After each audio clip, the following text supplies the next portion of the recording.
All right, ready to dive in. We're tackling Kenyan politics today, getting into the nitty-gritty of how power really works in Kenya. Elections with crazy twists, power struggles that belong in a drama series, and a history that shaped the nation we see today. You've got that info overload on Kenyan politics, probably from that Wikipedia Politics of Kenya page, right? We're about to make you sound like a total pro. You'll be dropping Kenyan political insights left and right. It's way more interesting than it sounds, believe me. Okay, so Kenya, at first glance, is a presidential republic. Sounds simple enough, yeah. But, and this is a big but. The Kenyan presidency, it's not your average presidency. It's Yeah. historically been a seat of serious power, other branches struggling to, keep things balanced. That's what makes this whole system so interesting. It's not just about who's in charge, it's how they use that power within this unique system. And speaking of getting into power, elections. They have that 50% plus one rule for winning, which seems, well, standard, but heck, it's interesting, right? All right, there's another layer. To be the president in Kenya, you can't just win in one area or just appeal to one group. The winner also has to get at least 25% of the vote in most of Kenya's counties, and there are 47 of them. 47 counties, that's a lot of ground to cover, literally. So you can't just win the popular vote, you have to win it across the country. I can only imagine the alliances and the deals that happen behind the scenes. Exactly. That small detail, it changes everything. It forces candidates to appeal to a wider range of people, Right. leading to coalitions, political maneuvering. It's unpredictable, exciting. It's a chess game, really. Okay, so a powerful presidency is up for grabs in these crazy elections, but what about actually running the country? What's up with their parliament? Kenya has a bicameral parliament, which means it's got two houses, each with its own specific job. You've got the National Assembly, directly elected by the people, and it works on a proportional representation system. This is where those coalitions we were talking about, they really become super important. Each seat matters if you want to pass laws and, well, have influence. So if the National Assembly is like the heart of things, what about that other house, the Senate? What's their role? The Senate, it's more like, a strategic council, I guess you could say. They represent bigger, broader regional issues and specific interest groups. They're thinking long-term, keeping an eye on the president's power, making sure it's in check. Keeping that powerful presidency in check. I bet that gets interesting. Now, let's rewind a bit. Kenya has been pretty stable compared to some of its neighbors, but it hasn't been all smooth sailing, right? Definitely not. Since becoming independent in '63, Kenya's had its fair share of political drama, even with its overall stability.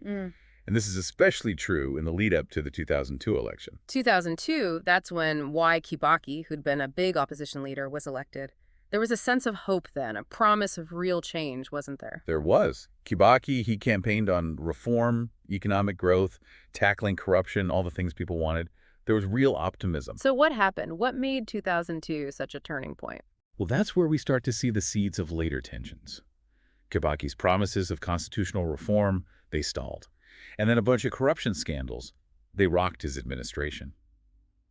Remember that Memorandum of Understanding, the MOU, between the different political groups? You mean the one that was supposed to, like, set the stage for sharing power? That's the one. That breakdown, it's crucial. It led to the Orange Democratic Movement, ODM, which became hugely important in the 2007 election. And that election, as I recall, things took a turn. We're talking about the 2007 election, which unfortunately had some very real and tragic consequences. A very difficult time for Kenya. That election, it was highly contested.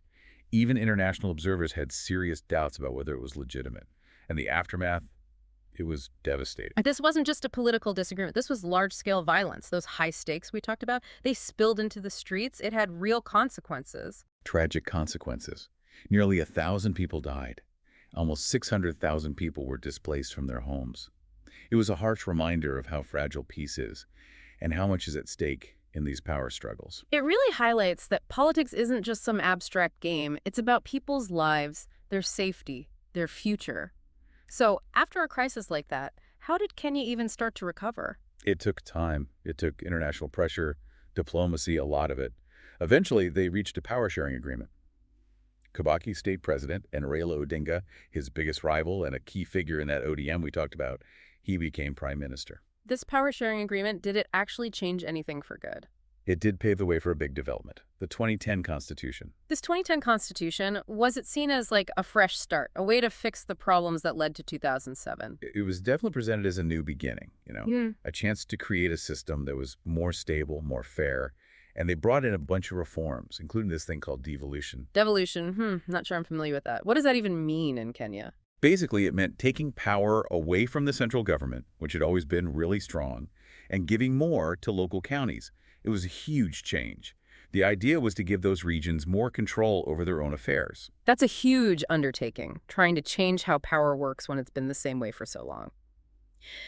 Okay, so the 2010 Constitution was a big deal, but things kept moving, right? Fast forward, and we've got Uhuru Kenyatta and William Ruto. They win the election in 2013, then again in 2017. But then, plot twist, we get that handshake between Kenyatta and Odinga in 2018. What was that about? Totally unexpected. The handshake was wild. I mean, these two, they were rivals for years, always on opposite sides in those high-stakes elections we talked about. And then, boom, unity. Nobody saw it coming. It wasn't just for show, though, right? This handshake actually meant something in the political world. Oh, absolutely. On the one hand, it was about stability, showing a united front after all that division.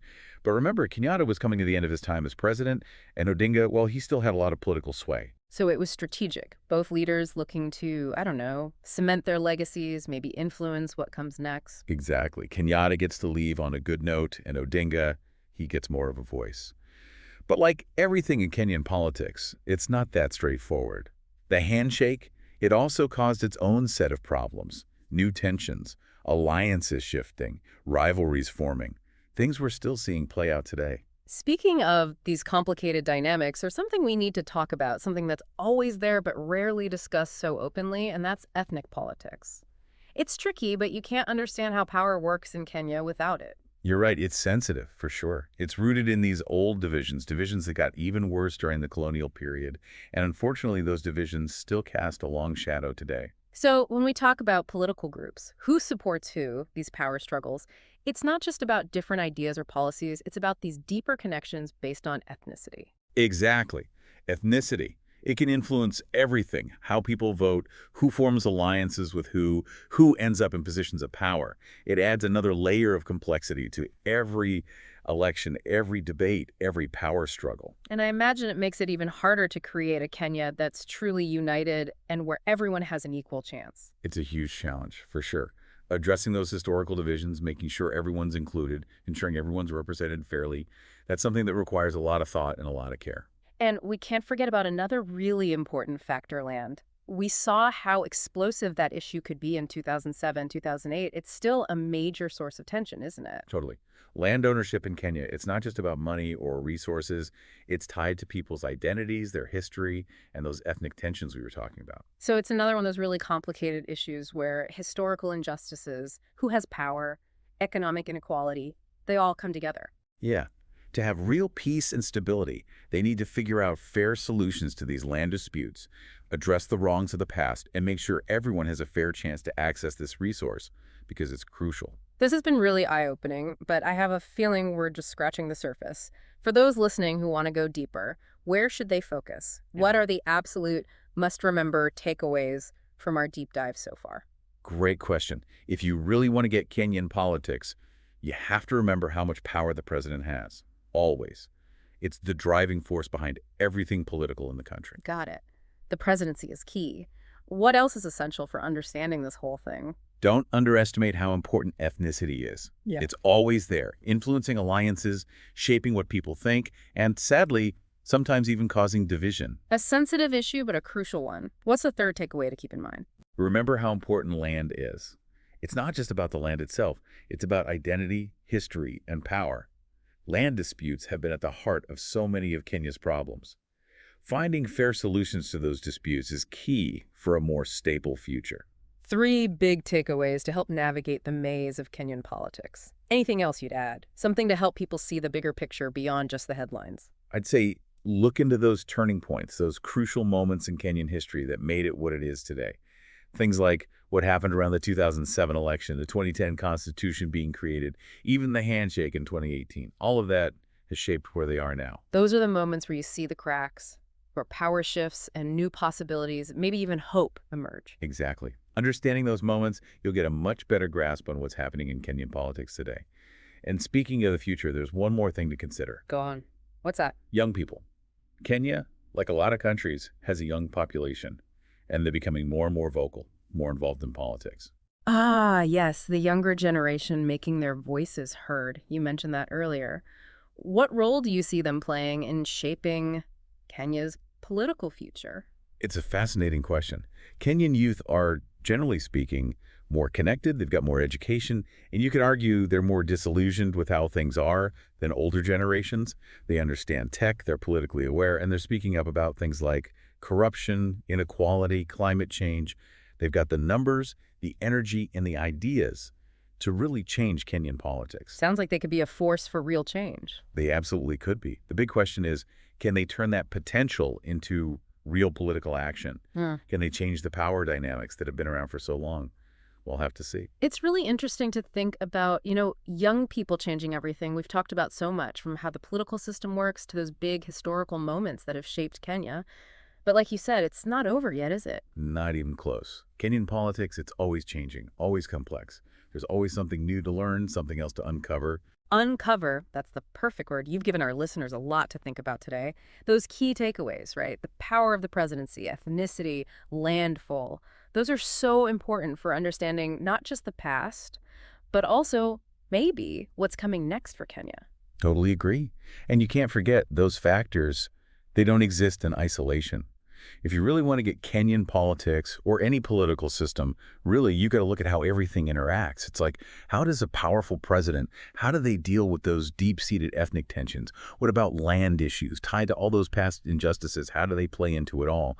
These are the questions that keep, political analysts up at night. And they're definitely questions that our listeners can keep in mind as they learn more about Kenyan politics. It's something worth looking into because, like you said earlier, the things we see happening in Kenya, the fight for power, the influence of the past, trying to find that balance, it's not just a Kenya thing. These are themes that you see everywhere. Absolutely. The details might be different from place to place, but the big questions, they're the same. How do societies deal with these complicated forces? How do they create a future that's fair, just, and prosperous for everyone? Those are big questions, no easy answers. But thinking about those questions, seeing things from different sides, that's what makes studying politics so interesting. And it's why we do these deep dives, to give everyone the information, the context they need to, come to their own conclusions. So, as we wrap up our look at Kenyan politics today, we want to leave you with something to think about, something to keep in mind. With so much history of power struggles, so many different factors at play, what do you think the future holds for Kenya? And maybe even more importantly, what can we learn from what's happened in Kenya? What lessons can we apply to our own countries, our own communities, even our own lives? A lot to think about. Hold on to those questions. We've covered a lot of ground. Decades of Kenyan history, how their political structures work, some really tough questions. But remember, this is just the beginning of your journey. Keep digging, keep asking questions, and keep looking for different points of view. The more we understand about the world, the better prepared we are to make it a better place for everyone. That's all the time we have for today's deep dive. Until next time, keep learning, keep exploring, and keep those tough questions coming.